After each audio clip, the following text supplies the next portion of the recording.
북한과 미국이 유엔 안전보장이사회에서 치열한 설전을 벌였습니다. 렉스 틸러슨 미 국무장관은 북측의 비핵화를 강력히 촉구했는데 자성남 유엔 주재 북한 대사는 북한의 핵 보유국 지위를 기정사실로 하면서 정면으로 맞받아쳤습니다. 정영태 북한 연구소 소장, 또 박원권 한동대 국제지역학 교수와 함께 자세한 내용 살펴보겠습니다. 어서 오십시오. 네, 안녕하세요. 네. 오늘 자정입니다. 북한 핵 미사일 문제를 논의하기 위해서 유엔 안전보장이사회 장관급 회의가 열렸는데요. 이 자리에서 북한과 미국이 정면으로 충돌했습니다. 오늘 상황 어떻게 정리를 좀 해주실까요? 예, 안전보장이사회의 지금 의장국이 일본입니다. 그래서 예. 일본이 이 모임을 지금 주도를 했고요. 그래서 안전보장이사회에 속한 15개국 장관급들이 모이도록 해서 북한 핵 문제에 대해서, 핵과 미사일 실험 문제에 대해서만 이제 얘기를 하는 그런 모임이었죠. 그래서 이번에 당연히 그 전반적으로 북한의 화성 15형 발사를 비롯해서 북한의 핵과 미사일 개발에 대한 비판적인 문제, 그리고 비판 제기가 이어지고, 더불어서 어떻게 하면 이 문제를 좀 해결해 나갈 것인가에 대한 초점이 맞춰질 것이다라고 예상을 했는데, 예. 자성남 북한 그 유엔 주재 대사가 참석하기로 알려졌습니다. 그래서 사실 오늘 참석을 했던 것이고요. 예. 그 참석을 함으로써 또 북한이 자신들의 입장을 충분히 또 얘기할 수 있는 기회가 열릴 그 가능성도 있고, 그로 인해서 한국, 미국, 특히 일본과 같이 북한에 대해서 강력한 비핵화를 촉구하는 국가와의 어느 정도의 갈등의 가능성은 있었다라고 생각을 합니다. 그래서 예. 오늘 이제 그런 내용들이 얘기가 된 것이죠. 예. 북한 입장에서는 뭔가 미국뿐만 아니라 유엔 안보리 회원국들한테 뭔가 좀 이번 기회에 얘기를 해야겠다, 이런 자세가 엿보이는 것 같아요. 이번 기회뿐만 아니고 북한은 지난번 그 화성 15형 미사일 시험 발사를 자기들은 그 나름대로 그 핵무력의 거의 완성이다 하고 일단은 평가를 하고, 예. 이 시점부터 해서 자기들은 이제 국제적으로나 대내적으로도 이제 핵 국가로서의 그런 그 행위를 해 나가겠다. 이제 이것을 이제 방침을 정하면서 이제부터는 이제 그 국제적으로 유엔 외교라든가 이런 것을 보다 더 공세적으로 적극적으로 하는데, 그것은 어디까지나 비핵 국가가 핵을 개발하는 핵 국가로서의 그런 것이 아니라 그야말로 명실상부한 핵을 보유한 그런 핵 국가로서의 어떤 지위를 가지고 이것을 이제 굳히기 위한 여러 가지 그 외교적 공세를 펴고 있다, 이래 볼 수가 있는데, 이번에도 이 그 유엔 장관급 회담에서도 이것을 일부러라도 적극적으로 이게 참여를 해서 자기들은 핵 국가이기 때문에 핵 국가로서 여러 가지 의무, 그런 것을 강조하면서 오히려 앞으로 이제 세계 평화를 위해서 노력하겠다, 이런 식의 어떤 그 자리매김 하려고 하는 노력들이 있었다 볼 수 있죠. 예. 자성남 대사 경우에는 그동안 그렇게 언론에 자주 모습을 보이진 않았죠? 그렇죠. 지금 이제까지는 북한이 그 핵을 개발하는 소위 그 자기들이 핵무력이 완성이라고 하는 정도의 공개적으로 얘기하기 이전까지는 좀 수세적인 형태로 그 개발 중심으로 나갔다, 이래 볼 수가 있죠. 그렇다면은 여기에는 외교가 그렇게 필요가 없다고 할 정도로 뭐 어느 정도 그 제재가 있으면 제재에 어떤 비난한다든가 이것을 부정한다든가 뭐 등등 이런 것이 있을 수 있었고, 이제는 어디까지나 이제 핵 국가라고 하는 그런 차원에 있어서 보다 더 공세적으로 다방면에 이것을 이제 활동을 해야 되니까 이제 자성남 대사 자체도 이제 보다 더 본격적인 외교 행위를 한다고 봐야 되겠죠. 예. 이날 회의에서 회원국들은 그 북핵 위기에 대해서는 공감을 합니다만은 해법에 있어서는 입장 차이를 보였습니다. 특히 그 미국과 일본, 또 중국과 러시아 입장이 달랐는데요. 아무래도 굉장히 입장이 맞서고 있다고 봐야 되겠죠. 예, 그렇습니다. 참석한 사람들의 면면을 봐도 그것이 확인이 되는데요. 예. 미국은 당연히 틸러슨 외무장관이 참석을 했고, 한국은 지금 강경화 장관이 중국에 있기 때문에 가지 못했지만 차관이 갔고요. 근데 러시아 같은 경우에는 유엔 주재 러시아 대사가 참석을 했습니다. 근데 중국은 유엔 주재 차석 대사가 왔죠. 예. 그래서 이게 원래 장관급 회담이기 때문에 외무부 장관들이 오는 것이 맞는데, 그만큼 중국과 러시아는 기본적인 이 회의 자체에 대하는 태도 자체가 좀 격을 낮추려고 하는 부분들이 있었습니다. 예. 뭐 거기서 나온 얘기도 틸러슨 장관의 발언은 분명히 북한의 비핵화가 전제가 돼야 된다라는 것을 다시 한번 확인을 했고, 또 대화의 문은 열려 있지만 역시 압박과 제재의 필요성에 대해서 강조를 했습니다. 반면 러시아와 중국 같은 경우에는 여전히 중국의 이른바 쌍중단 그런 표현들이 계속 나와 있고요. 관련국이 핵과 미사일에 대해서 뭐 북한이 이것을 개발하는 것도 문제지만 군사 훈련을 해서 긴장을 고조시키는 것도 문제다라고 해서 다분히 한국과 미국과 일본을 겨냥한 목소리들도 있었죠. 예. 결론적으로 말씀을 드리면 참 이번 이 회담을 보면서 다시 한번 느낀 것이 앞으로도 참 이 북한 문제에 대해서 공조를 이루기가 굉장히 어렵다. 화성 15형이 지금 발사가 된 이후에 사실 안보리 결의안을 좀 도출해야 되는데 이미 너무나도 명확한 차이들을 보이고 있어서 그 새로운 결의안 도출이 과연 가능할까? 만약 도출이 되더라도 기존보다 더 강력하게 북한을 압박할 수 있을까 하는 것에 좀 의구심이 듭니다. 예, 지금 화면상으로 틸러슨 국무장관하고 자성남 북한 대사 모습이 보였는데 북한 대사 모습이 뭐라 그럴까요? 예전하고 좀 달리 좀 여유 있어 보이기도 하고 느긋하게 저 틸러슨 장관이 말하는 걸 쳐다보고 있고 아무래도 북한 입장에서는 어느 정도 핵무기 관련해서 이룰 건 이뤘다 이렇게 생각하는 것 같아요. 예, 정 소장님 말씀에 저도 전적으로 동의를 하고요. 이미 자신들은 김정은이 얘기한 것처럼 핵 무력을 완성을 했다, 핵 보유국이다라고 선포를 한 거니까 이제부터는 그 핵 보유라는 것을 국제사회에서 다 받아들일 수 있도록 외교적인 활동을 하겠다라는 거죠. 그래서 네. 이 자성남 대사 얘기한 것도 계속 들어보면 정확하게 무슨 얘기를 했냐면 핵 비확산 얘기를 계속했습니다. 그러니까 반확산이라는 것은 기존의 핵을 없애는 것인데 비확산이라는 것은 기존의 핵을 갖고 있다는 걸 인정하면서 자신들이 보유한 핵과 기술 그런 물질들을 외부로 유출하지 않겠다라는 얘기를 했거든요. 그러니까 거기에 자꾸만 초점이 맞춰지면 너무나도 자신들은 핵 보유국이고 이제 국제사회에서 핵 비확산의 규범에 맞춰서 활동을 하겠다라는 다분히 선전적인 또 자신들의 입장을 밝힌 부분이 있다라고 생각합니다. 그것을 조금 더 자세히 설명을 드리면은 예. 소위 비확산은 두 가지 이 방향이 있습니다. 하나는 수직적 핵 확산이 하나 있고, 그 다음에 또 수평적 핵 확산이 있습니다. 예.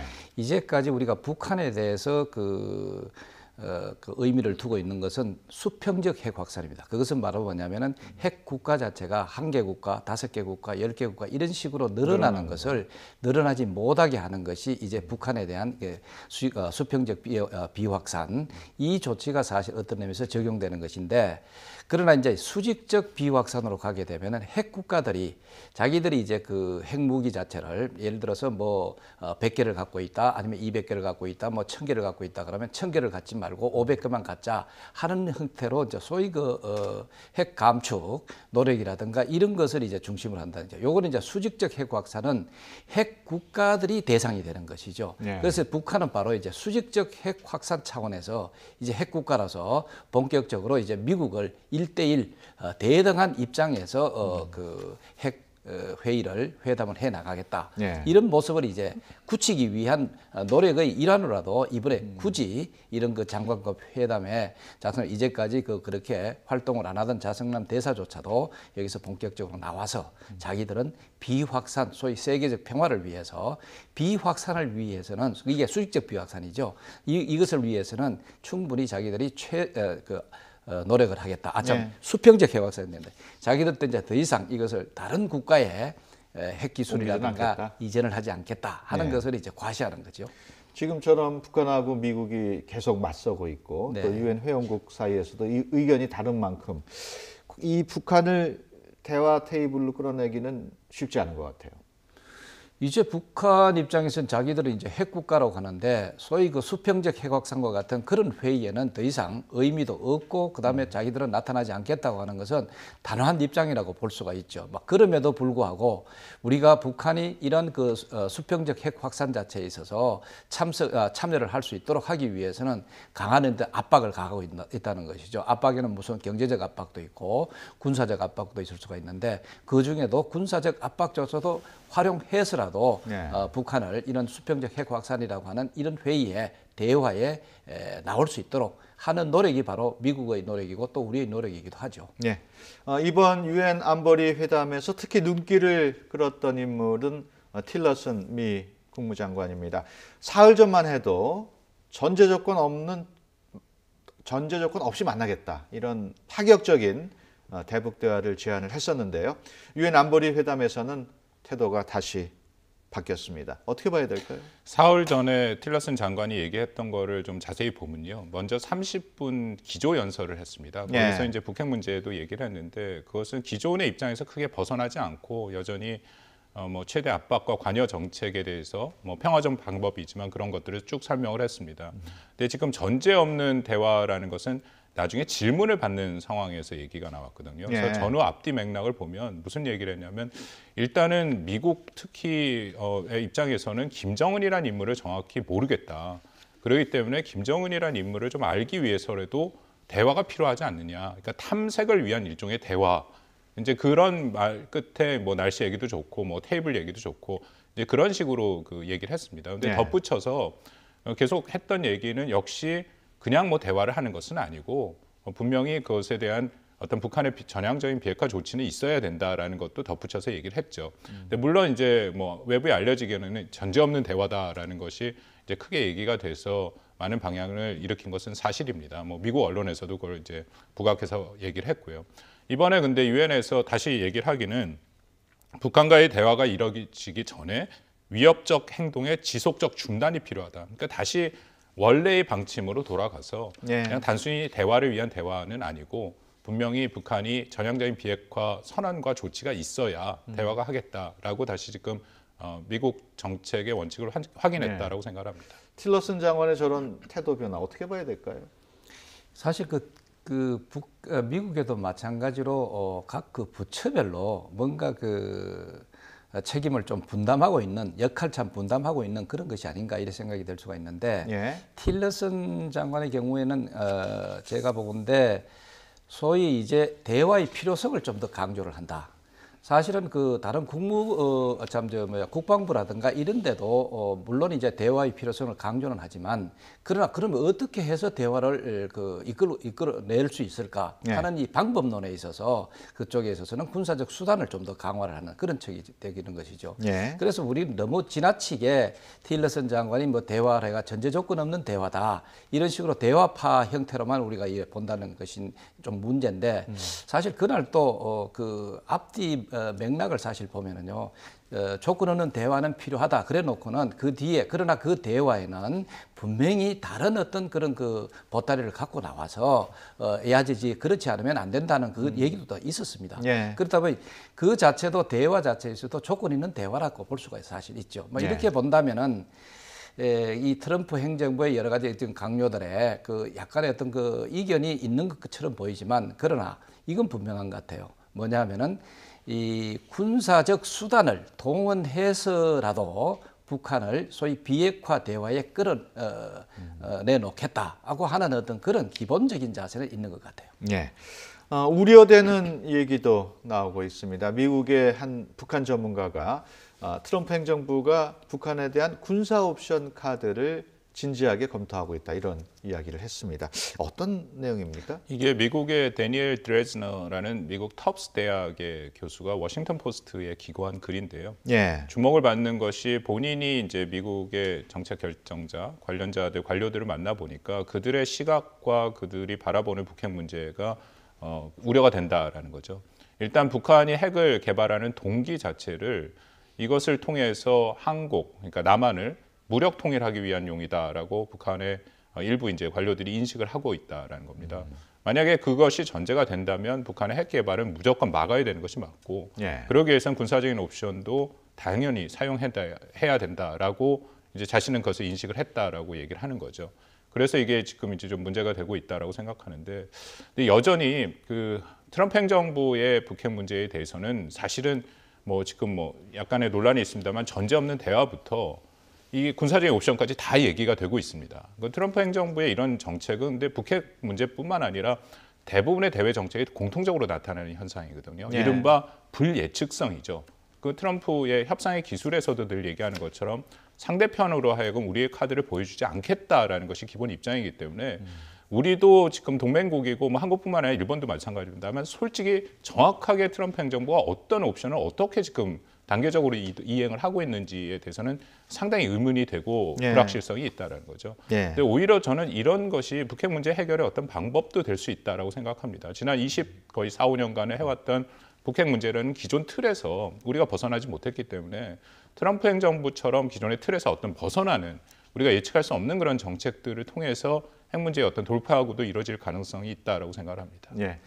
앞서 정 박사님께서 그 미 국방부 또 미 국무부 입장 차이를 얘기를 했습니다만은 이 드레즈너 교수의 말대로라면은 어떻게 보면 대화파인 국무장관 틸러슨 장관의 입지가 좁아지는 게 아니냐 이런 분석도 나오고 있어요.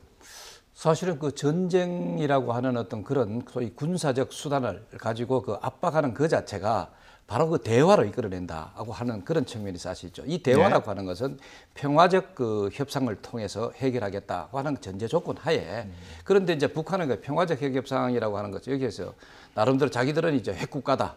핵국가니까 자기들은 이러한 그 소위 수평적 핵확산과 같은 이런 그 회담장에는 나오지 않겠다 이래 되거든요. 그렇다면은 지금은 이제 북한에 이제 관련된 것은 분명히 이것은 이제 수평적 핵확산과 관련된 것인데 그것을 부인하니까 그러면 압박을 해서라도 이것을 그 자리에 나오게 해야 되는 나름대로 수단이 필요하다는 것이죠. 네. 그러니까 어떤 의미에서 대화라고 하는 그 내용하고 그리고 군사적 수단이라고 하는 것은 하나의 목적과 수단이다라고 하는 차원에 있어서는 사실은 미국은 적절히 잘 활용하고 있다고 볼 수가 있죠. 네. 이렇게 예를 들어서 앞으로 북한에 대해서 김정은 정권에 대해서 레짐 체인지까지 사실 갈 수 있는 그런 군사적 압박을 강하게 함으로써 거기에서 백기를 들고 다시 이제 소위 그 비핵화 협상장으로 나오게 하는 그런 것이 그 궁극적인 목표가 아닌가 이래 볼 수가 사실 있죠. 예.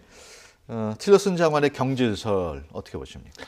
가능성이 있다라고 생각을 합니다. 뭐 일단 1차 고비는 넘겼다. 매티스 장관이 이제 강력히 말려서 1차 고비는 넘겼다라고 얘기를 하는데 여전히 워싱턴에서는 내년 2월 경질설이 지금 다시 부각되고 있고요. 예. 그리고 어떤 형태로든지 트럼프 대통령이랑 몇 번 부딪힌 것이 있어서 그리고 기본적으로 중요 정책에 대한 좀 입장이 다른 것이 분명히 보입니다. 그래서 뭐 계속 그 트럼프 대통령이 틸러슨 장관을 기용해서 갈지는 저는 조금 바뀔 가능성이 있다라고 생각을 하고요. 그런 면에서는 전 지금 우려하는 것 중에 하나가 우리가 긴장을 좀 놓치지 말아야 되는 것이 지금은 어쨌든 트럼프 행정부가 강력한 비핵화, 북한의 비핵화의 의지를 천명을 하고 있습니다. 예. 근데 이 과정에서 혹시 한국과의 어떤 관계, 한국의 정책, 또 중국과의 관계 그런 것을 종합적으로 생각을 할 때 이 정책의 변화 가능성은 늘 있다라고 생각을 하는 거죠. 그러니까 우리로서는 가장 최악의 시나리오는 뭐 사실상 영어를 써서 죄송합니다. 디팩터로 북한을 핵 보유국으로 인정하면서 더 이상 아까 말씀 나눈 뭐 비확산만 안 하고 특히 뭐 본토를 공격할 수 있는 ICBM 개발을 중지하는 수준에서 정책이 운영될 가능성도 우리가 완전히 배제할 수는 없다라는 겁니다. 네. 지금 이미 뭐 지난 트럼프 행정부 출범해서 대외 정책을 이미 분석해 보면 기존의 정책에서 180도 바뀌는 것이 아주 흔히 일어나는 일들이거든요. 그래서 그런 면에서는 우리가 좀 계속 긴장을 놓치지 않고 한국이 주도적인 역할을 하면서 그 동력을 계속 살려가는 것이 저는 굉장히 중요하다고 생각합니다. 예. 그런가 하면은 제프리 펠트먼 유엔 사무차장 최근 북한을 다녀왔습니다. 북한이 평창 동계올림픽 때까지 도발하지 않는다면 대화로 향하는 전환기가 마련될 것이다. 이렇게 얘기도 했고요. 북한의 남북 대화 그리고 평창올림픽 참가도 제안했다. 이런 얘기를 했습니다. 북한이 평창올림픽 참가할까요? 저는 부분적으로 참가할 가능성은 많다고 봅니다. 왜 그러냐면 지금은 이제 북한이 자기들이 그 핵 무력 완성이다 하는 것을 이제 강하게 표출을 해놨기 때문에 이제는 이제 세계적으로 우리가 자기들이 이러한 행사에 뭐 망설일 필요가 없다. 오히려 네. 더 적극적으로 이런 데 나가야 된다 하는 차원에 있어서는 제가 생각하는 어떤 필요성 그런 면에 있어서는 가능성은 높다 이래 볼 수가 사실 있죠. 예. 그러나 전반적으로 또 이제 아직까지 자기들의 그 핵무력 완성 중에는 지금 SLBM이라든가 이런 남아 있는 그런 그 측면이 좀 있거든요. 그것을 이제 만약에 이 연말까지 그것을 터뜨리고 그 다음에 그 평창 올림픽이라든가 이런 것이 사실 나오기는 좀 어렵지 않겠느냐. 예. 이런 어떤 우려는 사실 좀 존재하고 있습니다. 예. 한중 정상회담 얘기도 좀 해보겠습니다. 한중 정상이 한반도 4대 원칙에 합의는 했는데요. 북핵 문제에 대한 해법은 보이지 않는 것 같아요. 북핵 문제에 대해서 이번에 뭐 기대를 했던 것은 우리 문재인 대통령이 중국으로 하여금 더 적극적인 대북 압박, 네. 결국 원유의 문제를 얘기를 해야 되는데 그런 것을 얘기하기를 좀 기대를 특히 미국 측에서 기대를 했다라고 알려져 있습니다. 네. 그런 문제는 제기 안 된 것으로 지금 알려져 있습니다. 그리고 지금 발표된 그 4대 원칙이라는 것을 보면은 제1항 첫 번째 원칙이 결국 한반도의 전쟁 불용이거든요. 예. 저는 이것을 보고 조금 아쉬운 점이 있었던 것이 이 원칙의 세 번째는 또 북핵 문제의 평화적인 해결이다라는 예. 거죠. 이게 뭐 동어 반복입니다. 사실 첫 번째, 세 번째 같은 얘기거든요. 예. 그리고 이 뭐 전쟁에 불용한다라는 건 저도 100% 찬성을 하고 뭐 이건 한국, 미국 다 찬성을 하지만 이런 식으로 공동선언이 나갈 때는 상징적인 의미가 있는 거기 때문에 좀 순서나 워딩을 좀 잘 배열을 했었으면 하는 조금 아쉬움이 납니다. 그러니까 예. 뭐 다시 말씀드리면 첫 번째로 그냥 한반도 문제의 평화적인 해결, 대화와 타협을 통한 해결 그렇게 얘기를 했으면 나머지 부분들은 좀 구태여 다시 얘기를 안 해도 되거든요. 예. 왜 그런 말씀을 드리냐면 한반도의 전쟁 절대 불용이라는 것은 결국 우리 동맹국인 미국을 지금 사실 상정해 놓고 얘기하는 부분이 많지 않습니까? 미국에서 계속 대북 공격설이 나오니까 안 된다고 얘기를 하는 것은 뭐 미국 자체도 저는 사실은 군사적인 옵션을 사용할 가능성이 굉장히 낮다라고 생각을 합니다. 확전의 위험을 피할 수 없기 때문에요. 근데 그럼에도 지금 워낙 북한이 이 핵 위협이 엄중한 상황에서 쓸 수 있는 카드가 제한되니까 이것을 활용을 할 수밖에 없는 입장인데 그래서 한국이 지금 중국과 같은 이런 입장을 취한다라는 것은 미국한테 또 앞으로 한미 관계에 좀 어려움이 있을 수도 있다라는 좀 우려가 됩니다. 예. 사드 문제에 대해서도 한중 간의 이견이 그렇게 좁아진 것 같지는 않은 것 같아요. 사드 문제는 뭐 중국이 지속적으로 거론도 하고 또 이 문제의 그 궁극적인 해결을 위해서 여러 가지 피력은 할 가능성이 굉장히 큽니다. 예.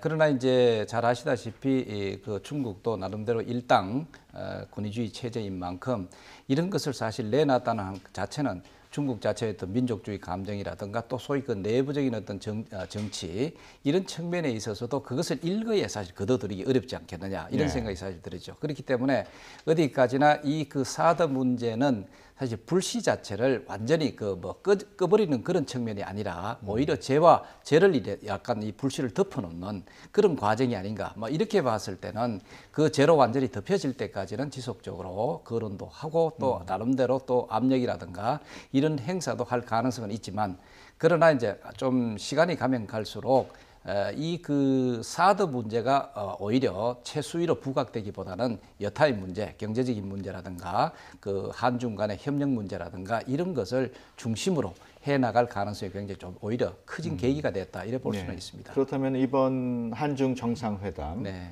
어떻게 총평을 하시겠습니까? 한중 정상 뭐 다른 것은 뭐 여러 가지 지금 언론에도 그렇고 비판적인 그런 그 얘기는 나오고 있습니다만은 저는 한마디로 요약을 한다면은 이번에 문재인 정부의 어떤 대북 정책이라든가 또 대중 정책이라든가 또 우리 대내적으로 여러 가지 그 안보 정책이라든가 이런 것을 잘 설명할 수 있는 어떤 계기가 되지 않았느냐. 예. 이번에 이게 4대 원칙 이런 것도 마찬가지입니다. 전쟁도 해서는 안 되고 또 비핵화, 한반도 비핵화라든가 그리고 또 그 남북한 관계 개선 문제라든가 또 평화적으로 협상을 통해 해결해야 된다. 이 문제 자체는 문재인 정부가 이제까지 견지해 왔던 그런 내용이기도 사실 하거든요. 네. 이것을 어떤 의미에서 중국 당국에 나름대로 설명을 하고 어떤 합의를 도출해낸 그런 그 계기가 아니었느냐. 뭐 이렇게 판단해 볼 수가 있죠. 예. 이번 그 문재인 대통령의 중국 방문과 관련해서 그 조금 대통령이 홀대를 받은 거 아니냐는 언론 지적도 있었어요. 뭐 식사도 많이 안 하고 또 뭐 수행 기자들이 뭐 폭행도 당하고 여러 가지 뭐 지적이 많았는데 그 점은 어떻게 보십니까? 뭐 분명히 의전상의 문제가 있습니다. 왜냐하면은 그 중국이라는 곳에 뭐 이게 동양 문화와 비슷합니다만 중국의 손님을 접대할 때 무조건 일단 식사를 대접을 하는 것이 우리의 문화인데 예. 지금 이 총 3박 4일 중에 2끼만 사실은 식사가 대접이 된 거고 나머지는 대접이 안 된 거죠. 그래서 그 부분은 뭐 정부의 고민을 이해를 합니다. 중국이랑 늘 이런 문제를 놓고 협상을 할 때 보면 중국이 끝까지 대답을 안 합니다. 그러니까 뭐 일정을 짤 때도 그쪽에서 가타부타 얘기가 없어서 하는 것이 약간 중국의 그런 식의 접근이거든요. 근데 그럼에도 제가 아쉽다라고 말씀드리는 게 만약에 중국이 그런 입장이었다면 첫 번째는 국빈 방문을 다시 한번 고려해 볼 필요가 있었지 않느냐. 그냥 실무회담 형식으로 했어도 되고 또 기한을 구태여 3박 4일 그렇게 안 하고 한 1박 2일 정도로 뭐 시진핑 주석이랑 리커창 총리를 만나는 거에 그냥 핵심을 뒀으면 조금 이런 논란이 가라앉지 않았을까 하는 생각이 듭니다. 예, 알겠습니다. 지금까지 정영태 북한연구소 소장, 박원권 한동대 국제지역학 교수와 함께 얘기 나눴습니다. 오늘 말씀 고맙습니다. 네, 감사합니다.